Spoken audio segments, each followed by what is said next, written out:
गायत्री महामंत्र एक बार मेरे साथ दोहराओ। ओम भूर्भुवः स्वः तत्सवितुर्वरेण्यं भर्गो देवस्य धीमहि धियो यो नः प्रचोदयात्। कल जो आपको बता रहे थे चित्त की 5 अवस्थाओं के बारे में आपको बताया गया था।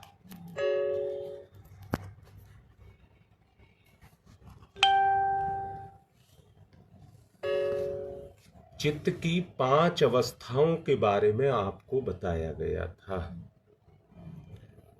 अब यहां पर मैं एक सलाह आपको दूंगा। क्षिप्त, विक्षिप्त और मूढ़,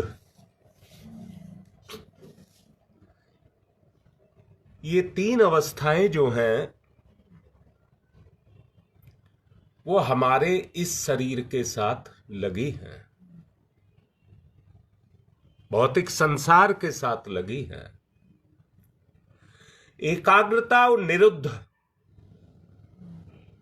एकाग्रता और निरुद्ध, एकाग्रता सूक्ष्म शरीर और निरुद्ध कारण शरीर।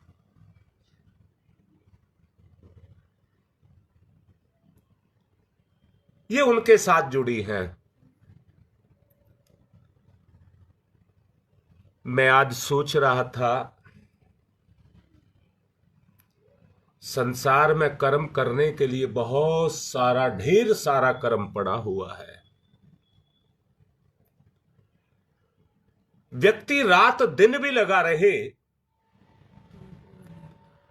तो भी संसार के कार्य को वो पूरा नहीं कर सकता।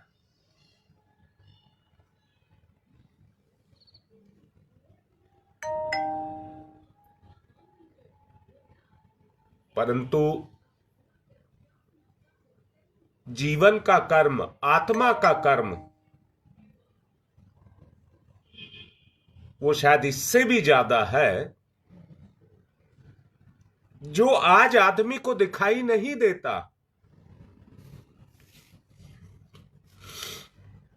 अब आप पूछ सकते हैं कारण।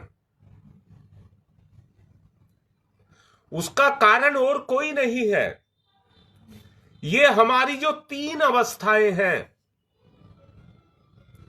इन 3 अवस्थाओं ने हमको ऐसा पकड़ करके रखा है कि ये अपने दायरे के हमें बाहर नहीं जाने देती। यहां बहुत अच्छे से एक बात समझने की आवश्यकता है, और वो आवश्यकता है स्थिति और परिस्थिति को समझने की। स्थिति और परिस्थिति को समझने की आवश्यकता है।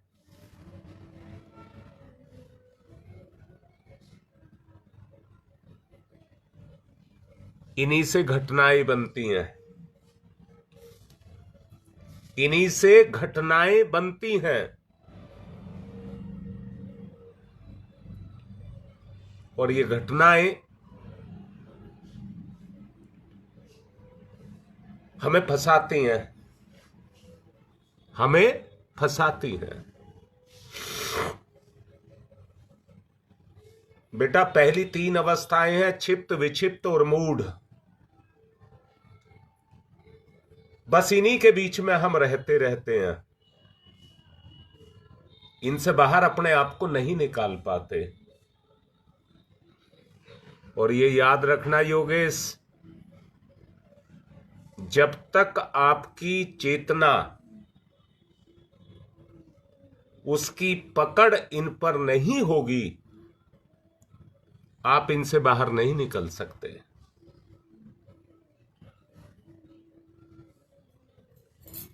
आप इनसे बाहर नहीं निकल सकते।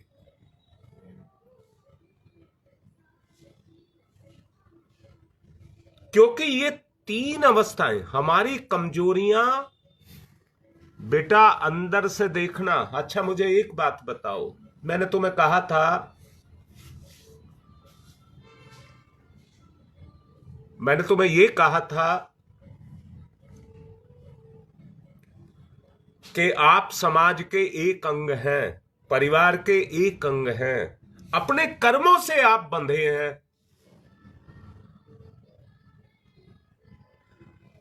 क्या आपकी चेतना में समाज नहीं घुला?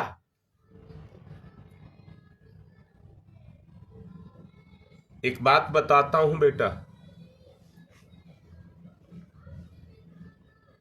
ना कोई हिंदू, ना कोई मुस्लिम, ना कोई सिख, ना कोई ईसाई, सब केवल एक इंसान है।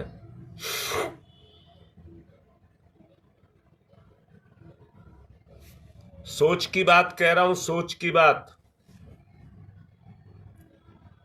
सोच जोर मारती है तो भेद पैदा करती है। सोच जोर मारती है तो भेद पैदा करती है। अब यहां एक शब्द बोल रहा हूं, अधिपत्य। अधिपत्य, ऐसा कौन है जो किसी पर अपने अधिकार को नहीं जमाना चाहता?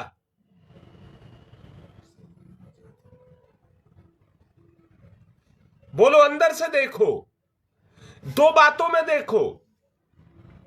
अंदर से सब अपना अधिकार जमाना चाहते हैं, परंतु एक अधिकार है लगाव देने का और लगाव लेने का। एक लगाव है देने का और लेने का, और एक लगाव है राज करने का, गुलामियत का।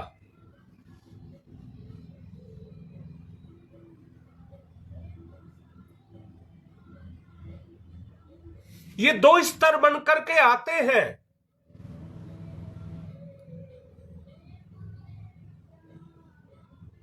हिंदू, मुस्लिम, सिख, ईसाई, पारसी, ये सब एक विचारधारा है। उसी विचारधारा में हम ढले हैं, और उस विचारधारा में ढले होने के कारण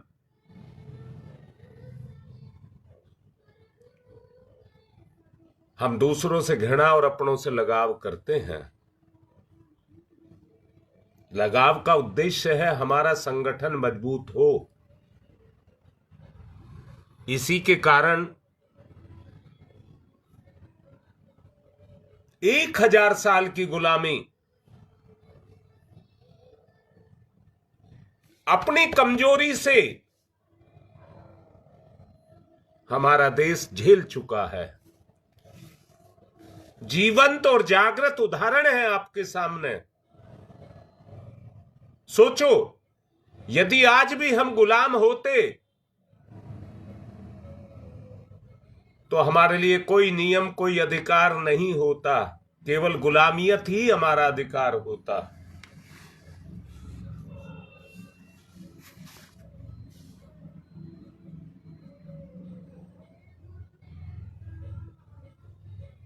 मुझे सही से जानकारी तो नहीं है,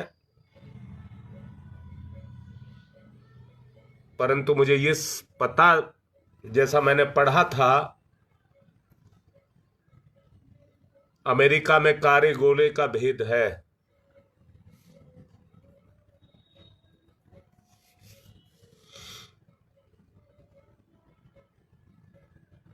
कहीं पर आदमी को भी जानवर की तरह से गुलामियत के कारण बांध करके रखा गया।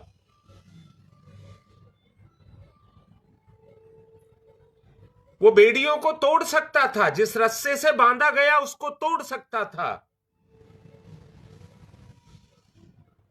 परंतु उसने गुलामियत को स्वीकार कर लिया। उसने गुलामियत को स्वीकार कर लिया। जन्म लेते के साथ ही उस पर वो दुर्गुण, गुलामियत का दुर्गुण सवार होने लगा, और सवार होते होते उसकी स्थिति ये पैदा हो गई कि उसने पराधीनता को स्वीकार कर लिया।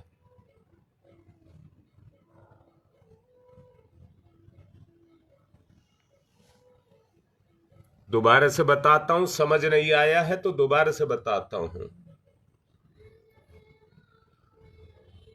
हमने सांसारिक आजादी तो प्राप्त कर ली,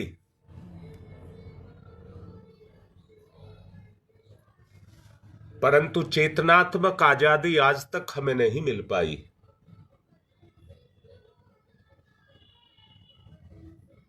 अगर आपको याद हो, मैंने कल आपसे कहा था, विक्षिप्त अवस्था वो अवस्था है जिसमें तमोगुण कुछ कम होता है। क्षिप्त नहीं बोल रहा हूं, क्षिप्त में तमोगुण की प्रधानता होती है, विक्षिप्त में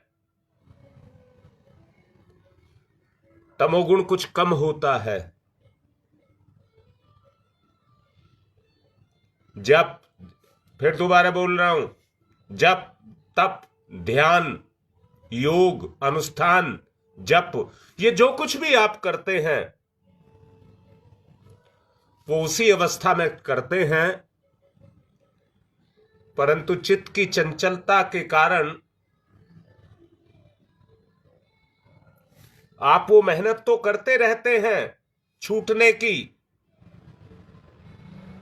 परंतु अंदर की शक्ति तमोगुण के कारण, कमजोर होने के कारण हम छूट नहीं पाते।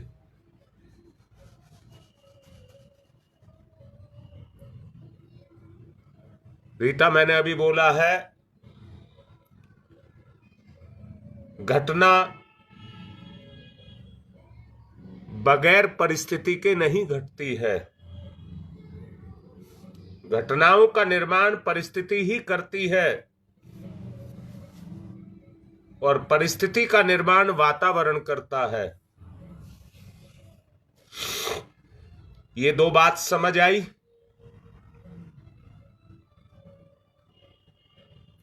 सब कुछ मैकेनिज्म है, चेतना का यांत्रिक गुण है ये सब। कैसे किया जाए, अपने आप को मुक्त कैसे किया जाए,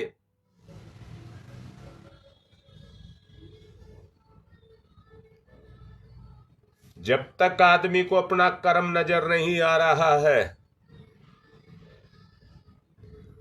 बंधन से प्यार हो गया, बंधन से प्यार हो गया। नहीं आ रही होगी बात समझ?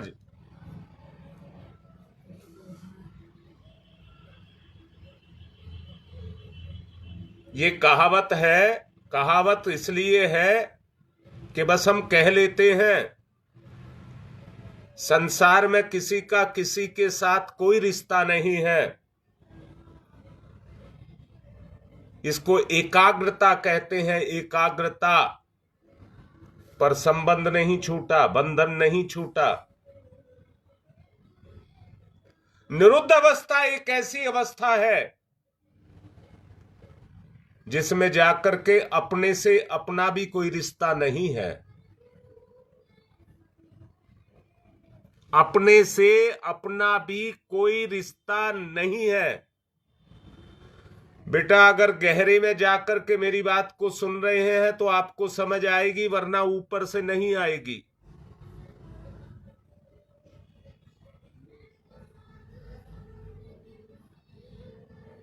रिश्ते व्यक्तिगत और सांसारिक होते हैं, बनाए और निभाए जाते हैं।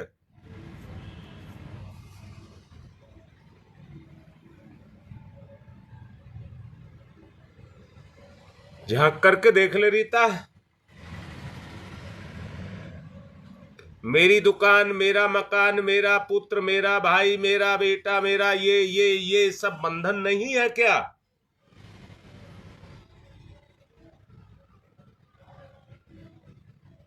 यही मूढ़ता है। और याद रखना, मूढ़ता वो दुर्गुण है मूढ़ता वो दुर्गुण है जो हमें निकम्मेपन की तरफ लेकर के जाता है।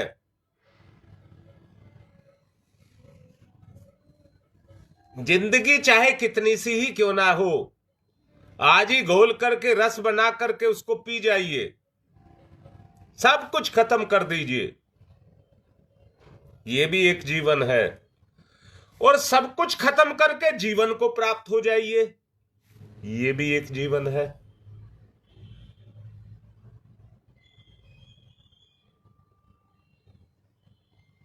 ठीक है बेटा, निरुद्ध अवस्था वो अवस्था है बेटा जब आप सब रिश्तों से चेतनात्मक रूप में ऊंचे उठ जाओ। सब रिश्तों से चेतनात्मक रूप में ऊंचे उठ जाओ और इतने ऊंचे उठ जाओ, मेरा शरीर के साथ, मेरा मन के साथ, मेरा बुद्धि के साथ भी कोई रिश्ता नहीं है, वो मेरे साधन है।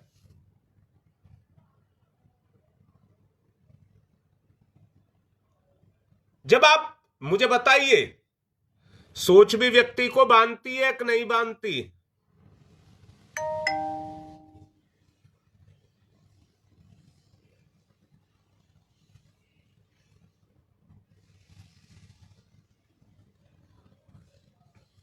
बहुत नाम हमको कौन है, ना कि इस परिवार से हम जुड़े हुए हैं। बेटा मेरी बात ठीक से क्लियर नहीं हुई, फिर भी मैं जवाब देता हूं। अगर आप संसार से भी जुड़े हुए हैं, परिवार नहीं कह रहा हूं, अगर बताइए उस अवस्था को याद करिए जब आप संसार नहीं बसाया था भगवान ने, और तुम भगवान का अंश होकर के भगवान में समाये थे। उस समय तुम्हारा किसके साथ क्या रिश्ता था? बेटा दोबारा कहता हूं, बूंद का रिश्ता सागर के साथ है। सागर से पैदा हुई है तो बूंद का रिश्ता सागर के साथ है। मिट्टी का, धूल का एक भी कण है तो उसका रिश्ता पृथ्वी के साथ है। वायु का एक भी कण कहीं पर है, जरा सी भी वायु है तो उसका संबंध आकाश के साथ है। अगर जीव चेतना का कहीं भी अंश है जिसको आत्मा कह रहे हैं तो उसका संबंध परमात्मा के साथ है। पानी सागर में जाकर के मिल जाए तो बूंद से लगाकर नदी तक सबका छुटकारा। गति बंद, गति बंद। कोई गया हो तुम में से सागर के पास में, जहां नदी सागर में गिरती है, वहां पानी केवल मिलता दिखता है पर ऊंचा नहीं उठता, उसी में समा जाता है।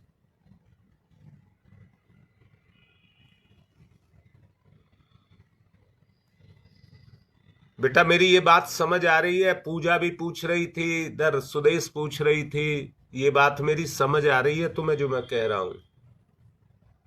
शकुंतला ठीक लिख रही है।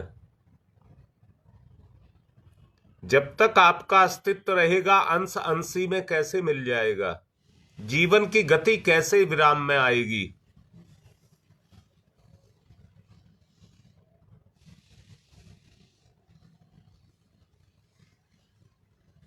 जी योगेश, हमें उसी अवस्था में जाना है।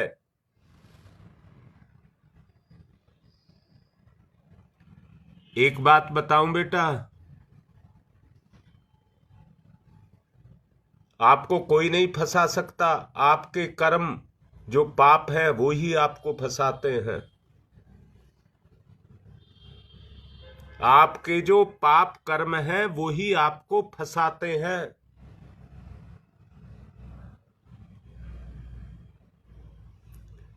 बेटा पाप एक ऐसी चीज है, आप कितने ही शुद्ध बुद्ध हो, आपकी कोई नहीं सुनेगा,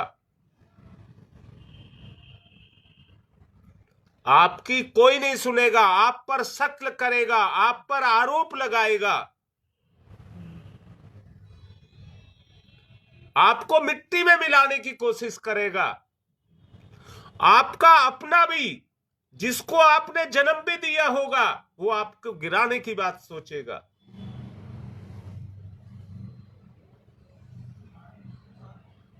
टांग पकड़ करके खींच करके गिराने की बात सोचेगा। निश्चित रूप से योगेश, निश्चित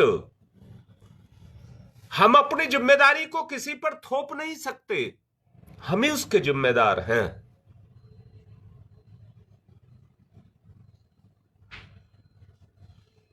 बेटा मैंने अभी कहा क्षिप्त, विक्षिप्त और मूढ़, तीन अवस्थाएं कही। जब तक इन तीन से बाहर आप नहीं निकलेंगे तो एकाग्रता में कैसे जाएंगे।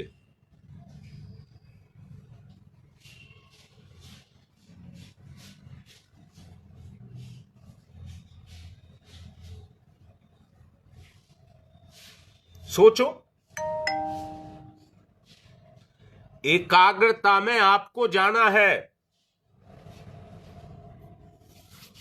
तो कौन लेकर के जाए, कैसे जाएं। जब तक ये आपको साफ साफ नहीं दिखाई देगा मैं कहां फंसा हूं,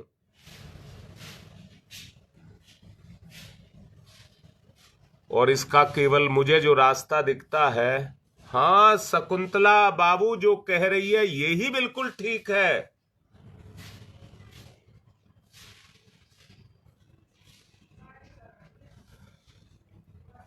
बेटा कैसे निकला जाए, बात बहुत अच्छी पूछी है सुदेश। अटकलें लगाओ, तुम भी लगाओ, मैं भी लगा रहा हूं। शायद तुम्हें याद हो मैंने एक बार कहा था, हाथी का बच्चा पैदा होते के साथ ही जब उसे बंधन में बांधते हैं तो उसके पैर को रस्से से बांध देते हैं और मजबूत रस्से से बांधते हैं। जब वो झटके मारता है तुड़ाने के लिए तो उसका पैर घायल हो जाता है। जब पैर घायल हो जाता है तो धीरे धीरे धीरे धीरे करके वो उस गुलामियत को सहन करने लग जाता है और झटका मारना बंद कर देता है क्योंकि पैर घायल होता है।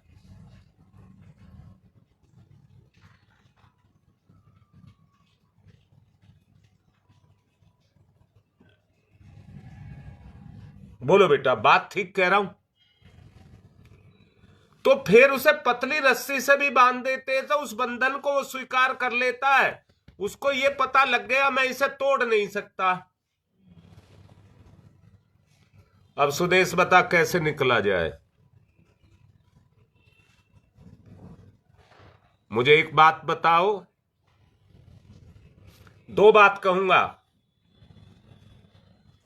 आज की सबसे बड़ी शक्ति जो है पेट और प्रजनन है।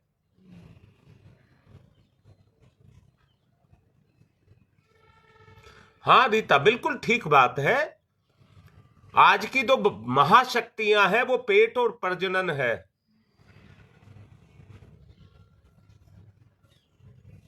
आदमी पेट भरने के लिए कमा रहा है और मौज लेने के लिए जिंदगी जी रहा है। अब बताओ कैसे निकले इनसे। मुझे एक बात पूछनी है सुदेश, बता, अगर तू धमका करके भगा दे वासना को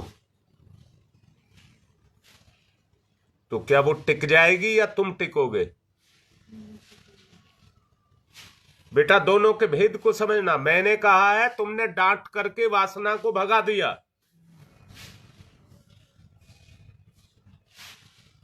उसकी हिम्मत टिक जाएगी।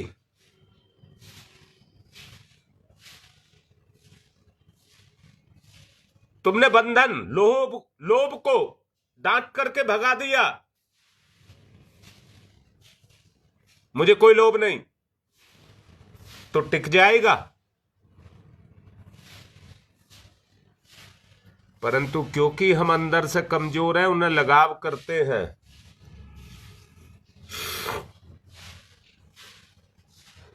बेटा बताओ, ये तो मान लिया नहीं टिकेगा, तो भगाओ।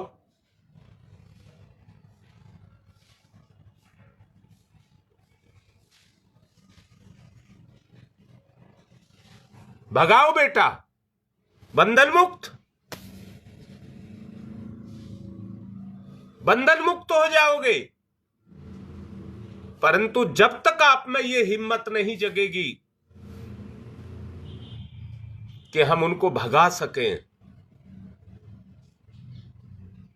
हमारा बाहर से तो हम बकवास करते रहते हैं, परंतु अंदर से हमारा उनके साथ लगाव होता है। लोभ को हटा करके दिखाओ। जब धन सामने, पैसा सामने आता है,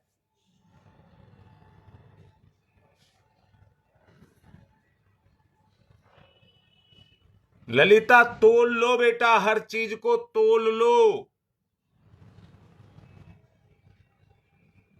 अगर उस अवस्था तक जाना है जो 5 अवस्थाएं बताई हैं, एक एक करके प्रयत्न करना पड़ेगा। मैंने आपसे कहा था, एक चाकू ले लो, चीर चीर करके बाहर निकालते जाओ।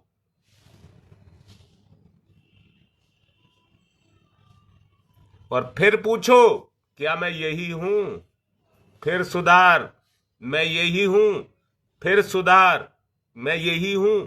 फिर सुधार।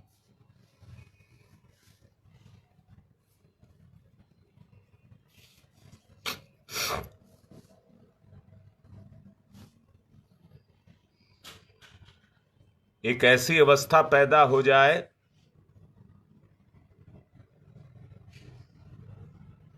जिसमें प्रचंड तेज पैदा हो जाए, विषय भोगों का आकर्षण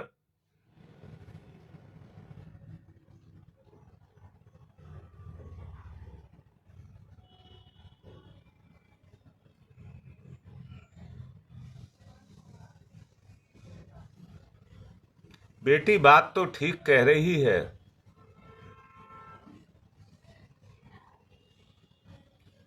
जननी भी तो तुम ही हो, मैं ही हूं। उन बंधनों की जननी मैं ही तो हूं। दिखावटी डांट लगाती हूं, फिर गले लगा लेती हूं। बोलिए, जब भोग विलास करती हूं तो डांट लगाती हूं उसके बाद, परंतु उसके बाद फिर उसे गले लगा लेती हूं। तेरी बात को ही कह रहा हूं बेटा सुदेश।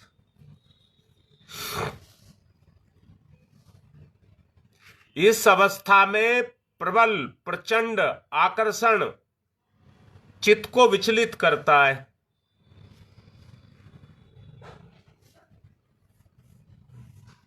और हम अपने प्रयास में असफल रहते हैं।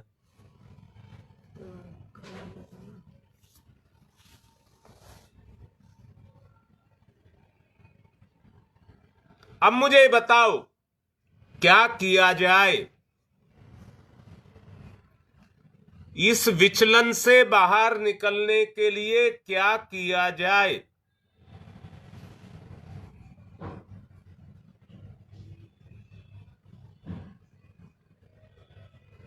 बेटा, विक्षिप्त, क्षिप्त मूड विक्षिप्त, ये अवस्थाएं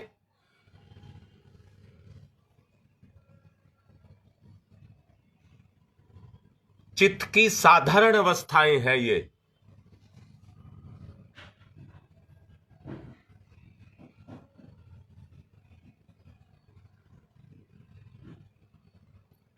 हां बेटा, ईश्वर ने क्यों दिया?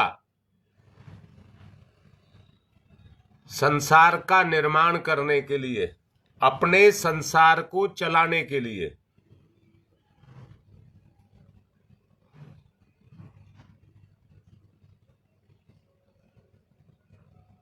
इनके बगैर नहीं चलता बेटा। बड़े बड़े ऋषियों ने भी अपने घर बसाए हैं।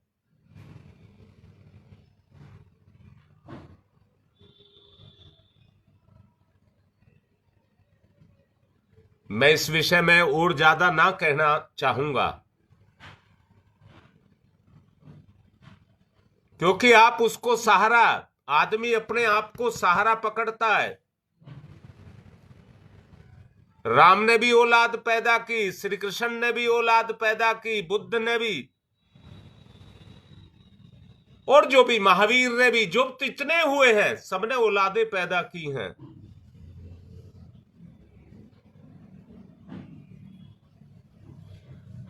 तो क्या आप उनको भोगी कह सकते हैं, विलासी कह सकते हैं, वासना से ग्रस्त कह सकते हैं?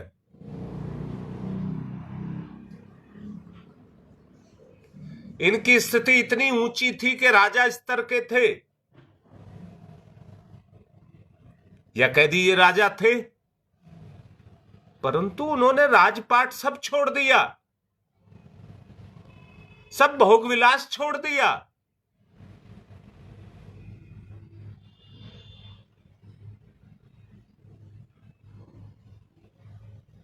तब वो इस स्तर पर पहुंचे।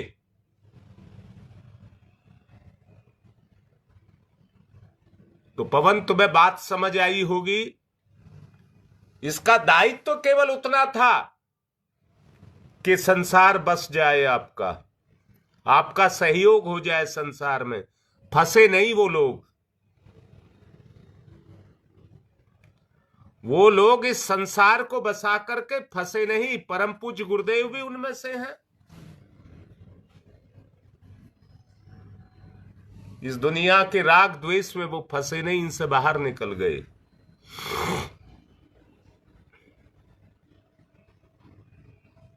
बेटा, एकाग्र अवस्था में हमें आना पड़ेगा। एकाग्र अवस्था में हमें आना पड़ेगा। और एकाग्र अवस्था का मतलब है, जैसे घर के बाहर बाउंड्री कर दी जाती है और अंदर जाने के लिए एक गेट लगा दिया जाता है। अरे गेट में भी तो किवाड़ होते हैं कि नहीं होते हैं? दरवाजा आवागमन के लिए ही खुलता है, हर वक्त नहीं खुलता है।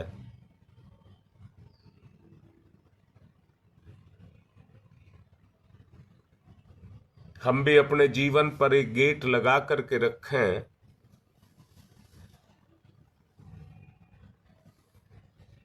अनावश्यक रूप से बुराइयां हमारी चेतना में प्रवेश ना कर पाए। एकाग्रता।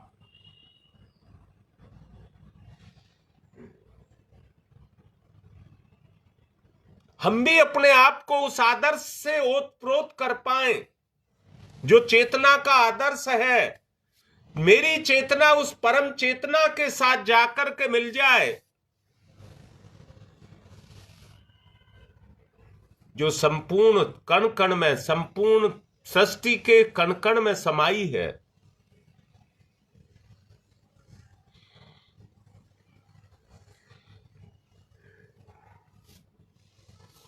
हाँ बेटा ललिता, योगेश ठीक लिख रहे हो।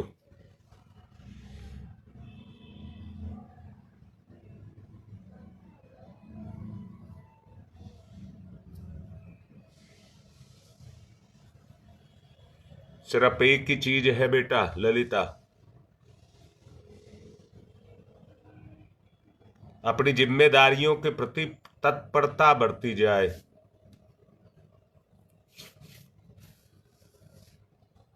जो कार्य है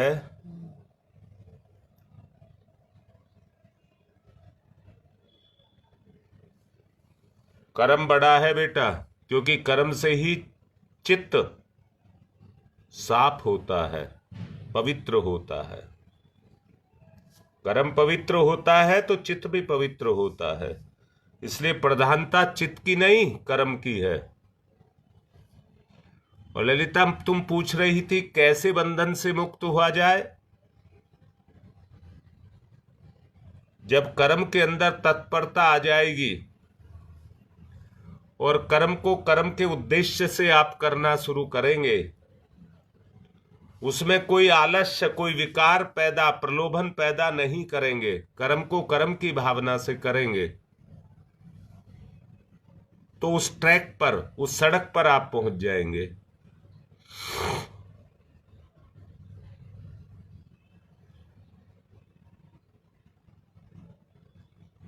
जी शकुंतला ठीक कह रही है।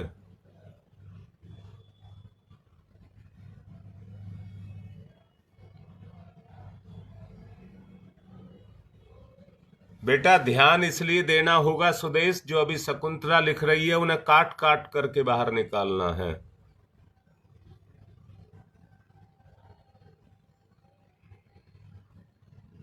बेटा तोल लो,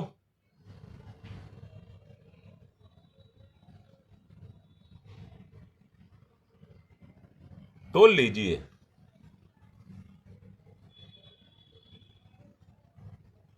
क्या हित में है और क्या अहित में है, इसको तोल लें अच्छे से।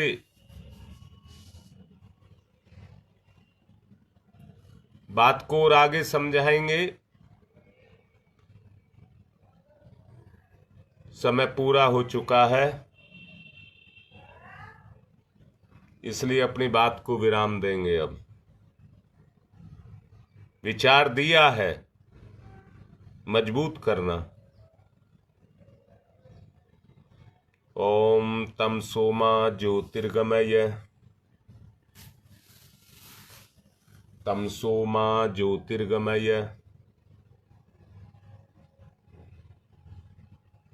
तम सोमा ज्योतिर्गमय,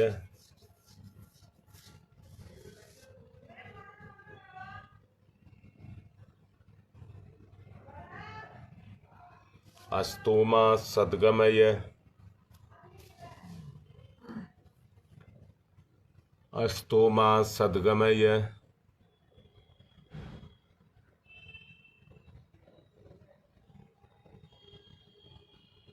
असतोमा सद्गमय, मृत्योर्मामृतं गमय, मृत्योर्मामृतं गमय, मृत्योर्मामृतं गमय। तमसोमा तमसोमा तमसोमा ज्योतिर्गमय ज्योतिर्गमय ज्योतिर्गमय, अस्तोमा अस्तोमा अस्तोमा सद्गमय सद्गमय सद्गमय, मृत्योर्मा मृत्योर्मा मृत्योर्मा अमृतम गमय अमृतम गमय अमृतम गमय। दोनों हाथ रगड़िए मुख पर, फिर आइए।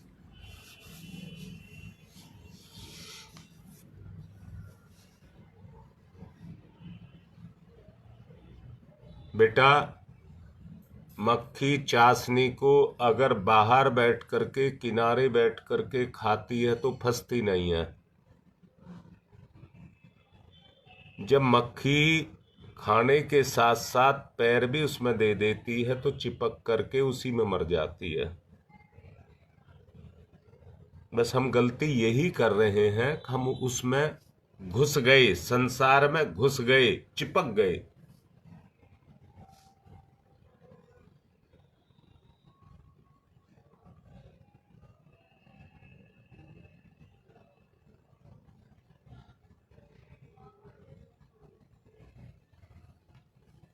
आज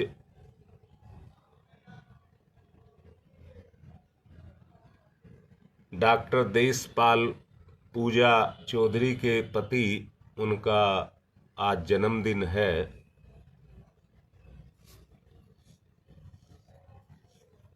अब इसके बाद मैं भी यज्ञ करूंगा तो उनके लिए आहुति दूंगा। आप भी उनके लिए कुछ ना कुछ प्रार्थना करना, हमारे इस बच्चे का जीवन आगे बढ़े। ऐसे ही कुछ बच्चे